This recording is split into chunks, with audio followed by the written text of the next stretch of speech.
Slab flooring के अंदर जो इलेक्ट्रिक कंड्यूटिंग होती है, इसमें हमें किन चीज़ों का ख्याल रखना चाहिए? स्लैब के अंदर और वॉल्स के अंदर हमारी इलेक्ट्रिक कंड्यूटिंग होती है जो कि 2 स्टेजेस में की जाती है। एक ये पहली स्टेज है जिसके ऊपर हम स्लैब के अंदर इलेक्ट्रिक कंड्यूटिंग करते हैं before pouring after steel binding. एक एरिया अगर हम लें, एक कमरा लें, उसका मैं मैकेनिज्म समझा देता हूँ, उसी को ही आगे कॉपी पेस्ट किया जाता है बेसिकली सारे एरियाज में।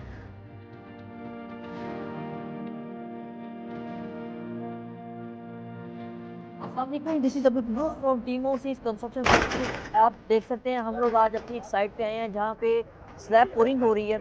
आज स्पेशली हम एहसन साहब से ही पूछेंगे कि स्लैब पोरिंग के अंदर जो इलेक्ट्रिक कंड्यूटिंग होती है, इसमें हमें किन चीज़ों का ख्याल रखना चाहिए। आइए हम एहसन साहब से मिलते हैं। एहसन साहब, कैसे हैं आप? अल्हम्दुलिल्लाह। सर, हमें थोड़ा सा गाइड कीजिएगा कि इलेक्ट्रिक कंड्यूटिंग के लिए हमें किन चीज़ों का ख्याल रखना चाहिए। जी, थैंक यू अब्दुल कुद्दूस भाई।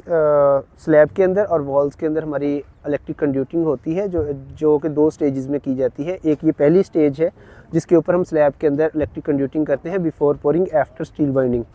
तो ये बेसिकली एक एरिया अगर हम लें, एक कमरा लें, उसका मैं मैकेनिज्म समझा देता हूँ, उसी को ही आगे कॉपी पेस्ट किया जाता है बेसिकली सारे एरियाज़ में। तो जिस पॉइंट पे मैं खड़ा हूँ इसको फ़ैन बॉक्स बोलते हैं। ये बेसिकली एक इस रूम का डिस्ट्रीब्यूशन बॉक्स भी होता है, तारें यहाँ से डिस्ट्रीब्यूट भी होती हैं, और यहाँ पे बेसिकली मेन जंक्शन बनता है इस रूम का छत के अंदर। ओके। तो ये जो एक मेन पाइप आ रहा है, ये अगर नज़र आ सके कैमरा मैन दिखाए, तो ये हमारा जो एक पाइप मेन आ रहा है, ये मेन डिस्ट्रीब्यूशन बोर्ड हमारा जो मेन इस फ्लोर का लगेगा, ग्राउंड फ्लोर का, उससे ये एक मेन पाइप आएगा इसके अंदर, और यहाँ से फिर ये मुख्तलिफ पाइप जो हैं, ये सारे ये ब्रांचेस निकल रही हैं, आप यूँ समझ लें। तो ये जो ब्रांचेस हैं ये हर वॉल के ऊपर जा रही हैं, और जैसे बेड पोजीशन के पॉइंट है तो ये बेड पोजीशन की तरफ जा रहे हैं, ठीक है। इसी तरह सामने जो है वो वॉल के ऊपर जा रहा है वॉल लाइट के लिए। इसी तरह इधर मेन स्विच बोर्ड का जा रहा है, ये मेन स्विच बोर्ड का है, और इस तरह इस वॉल के ऊपर और शेड के ऊपर जो लाइट्स हैं उनके लिए ये हमारा ये वाला पॉइंट जा रहा है। तो इस तरह यही मेथड चलेगा जी। ये यहाँ पे 3 से 4 मुख्तलिफ पाइपिंग हुई हुई है, उनको मैं एक्सप्लेन कर देता हूँ। तो ये जो है ये सिर्फ पावर मैंने अभी आपको बताई है कि ये पावर जो है ये इलेक्ट्रिक सप्लाई है, वो इस तरह से डिस्ट्रीब्यूट होगी। हमारी बेड पोजीशन पे जाएंगे पॉइंट्स, मेन स्विच बोर्ड जो कमरे के अंदर होगा उस पर जाएंगे, वॉल लाइट्स पे पॉइंट जाएंगे, और इसी तरह हमारे जो हैं वो शेड्स के ऊपर हैं या जो हमारी विंडो के साइडों के ऊपर वॉल लाइट्स हैं उनके ऊपर जाएंगे। तो ये जाएंगे सारे पाइप इस तरह से।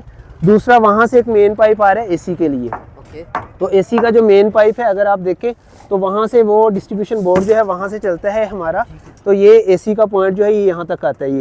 ये अब हमारी एसी का पाइप है, 1 इंच का। तो ये भी मेन डीबी से आएगा, ठीक है, क्योंकि इसका बेडरूम का और एसी का 2 अलग अलग ब्रेकर होंगे और वो दोनों इस एरिया में लगेंगे। जब ऐसा कोई हॉल होगा जिसको जो एक बेडरूम से बल्कि बड़ा होगा, उसके अंदर भी यही मेथड रहेगा, उसके अंदर हम ऐसे ही कंड्यूटिंग करेंगे? हाँ, लेकिन उसके अंदर तरीकाकार यही होगा, लेकिन थोड़ा सा उसमें फ़र्क ये आएगा कि आज वो हॉल भी दिखाता हूँ मैं। जैसे ये हमारा एक लिविंग हॉल है, तो इसमें अगर हम देखें तो यहाँ पे हमारे पास ये जो फ़ैन बॉक्स हैं ये ज़्यादा हैं तादाद में। इसका एक पर्पज़ तो ये है कि इसके साथ फ़ैन, हमारे सीलिंग फ़ैन हैंग होने हैं।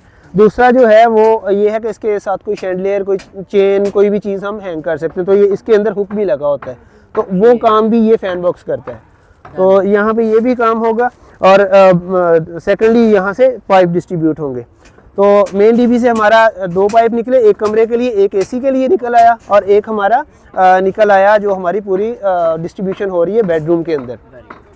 और वहीं से एक पाइप जो है उसके मुतल्लिका बाथरूम के अंदर भी जाता है, और वहाँ से फिर छोटी डब्बी जो जी वॉशरूम लाइट्स और उसकी जो आप समझ लें वार्डरोब होती हैं, जो ड्रेसिंग्स होती हैं उसके लिए, तो वहाँ पे फिर ये छोटे लाइट बॉक्स जो हैं ये लगाए जाते हैं। तो यहाँ से भी उसकी बेडरूम का जो बाथरूम होता है उसकी वॉल लाइट्स बाथरूम के अंदर जो होती है, जैसे शावर कैबिन में है, हमारी वैनिटी के सामने लाइट है, उसके लिए डिस्ट्रीब्यूशन होती है। और इसी तरह वार्डरोब के अंदर जो पॉइंट चाहिए होते हैं तो वो भी हम इसी जो है वो लाइट बॉक्स से लेते हैं।